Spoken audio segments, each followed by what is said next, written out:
Welcome back sa Simple Noobs, at sa video na to ay ituturo ko po sa inyo kung paano kumuha ng police clearance at mag-set ng online appointment para diretso na kayo sa pag-capture ng picture, signature at iba pa pagdating ninyo sa police station. Pero bago yan ay mag-subscribe muna kayo sa channel ko at i-click ang notification bell para updated kayo sa mga informative video na i-upload ko.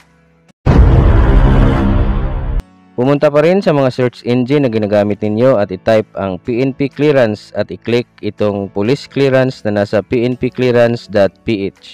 Pagkatapos ay mapupunta na kayo dito sa website ng National Police Clearance System at para magkaroon kayo ng account ay i-click lang ang register. Pagdating dito ay i-click ang begin. Pagdating naman dito ay i-check lang ang mga object na hinahanap nila katulad nitong mga kortina at i-click ang confirm. Pag success na ay mapupunta na kayo dito sa terms and condition. Kailangan nyo pong i-check ang mga box at i-click ang next. Medyo marami-rami to pero ganun lang ang gagawin ninyo every page.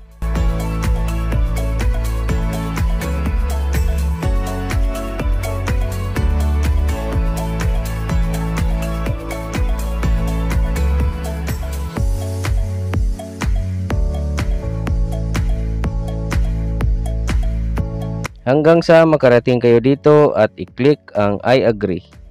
Pagdating naman dito ay mga personal information na kailangan nyong fill upan.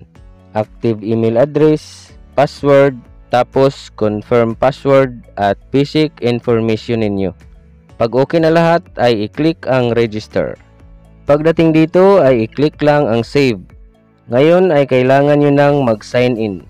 I-type lang ang inyong email address at yung password na ginawa ninyo kanina at i-click ang sign in. Ito na ang inyong profile. Pero kailangan nyo pa po itong tapusin lahat. So lahat ng may asterisk na pula ay kailangan nyo pong fill upan. Yung wala namang asterisk na pula ay optional lang po yan.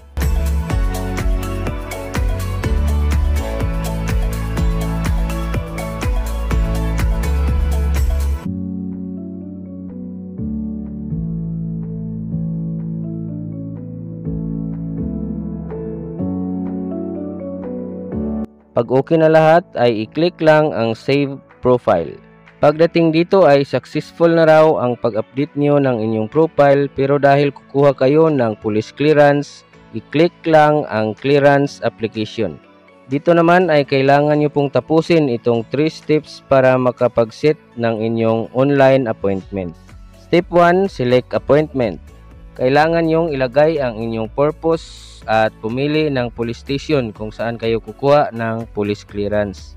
Sa baba naman ay pipili na kayo ng petsa sa pagkuha ng police clearance, tapos i-click ang next. Dito naman ay ang payment option. Kung nakikita ninyo, land bank lang yung nakalagay. Huwag kayong mag-alala dahil pwedeng palitan yan mamaya. I-click nyo lang muna itong Land Bank of the Philippines. Lalabas na po kung magkano ang inyong babayaran, tapos i-click ang next. Pagdating dito, ito na po yung inyong buong appointment. I-scroll nyo lang sa baba hanggang sa makarating kayo dito at i-click ang save appointment. Huwag nyo pong i-click ang next dahil hindi din kayo niyan makaka-proceed. Ito na po yung inyong buong transaksyon. I-scroll nyo lang sa baba at pwede nyo nang i-print ang inyong transaksyon. I-click lang ang print transaction details. Pwede nyo ring palitan ang police station at ang inyong appointment date. I-click lang itong change police station or appointment date. Pero sa video na to ay ituturo ko din sa inyo kung paano palitan ang payment option dahil karamihan sa atin ay GCash talaga ang ginagamit sa pagbabayad ng mga online transactions. I-click nyo lang po itong click here to pay for more payment option. Pagdating dito, under ng payment mode, i-click lang itong Land Bank ATM card. Pumili lang ng ibang payment option. Kung may iba pa kayong ATM card ay pwede rin. Pero kadalasan nga ay GCash, kaya i-click nyo lang ang GCash. Dito naman sa baba ay i-input lang ang CAPTCHA, i-check ang box katabi ng I certify at i-click ang continue. Dito naman ay lalabas ang reminder na may additional transaction fee kapag GCash ang gagamitin, at kung okay naman sa inyo ay i-click lang ang okay. Dito naman ay i-click nyo lang ang GCash dahil ito yung payment method na gagamitin ninyo. Ito na po yung inyong payment details. May convenience fee na 30 pesos ang nadagdag sa babayaran ninyo dahil GCash ang gagamitin sa pagbabayad. Pero kung may Land Bank ATM card naman kayo, pwede na kayong hindi magpalit ng payment option para 150 pesos lang ang babayaran ninyo. Pag okay na sa inyo lahat ay i-click na ang proceed. Are you sure you want to proceed? I-click lang ang okay. Maghintay lang ng konti at ida-direct na kayo sa inyong GCash account. Ilagay lang ang inyong GCash number at i-click ang next. I-input ang 6-digit code na sinend sa inyo ng GCash at i-click ang next. Tapos i-input ang inyong 4-digit GCash PIN at i-click ang next. Kung okay na ang payment ay lalabas na po ang inyong transaction details.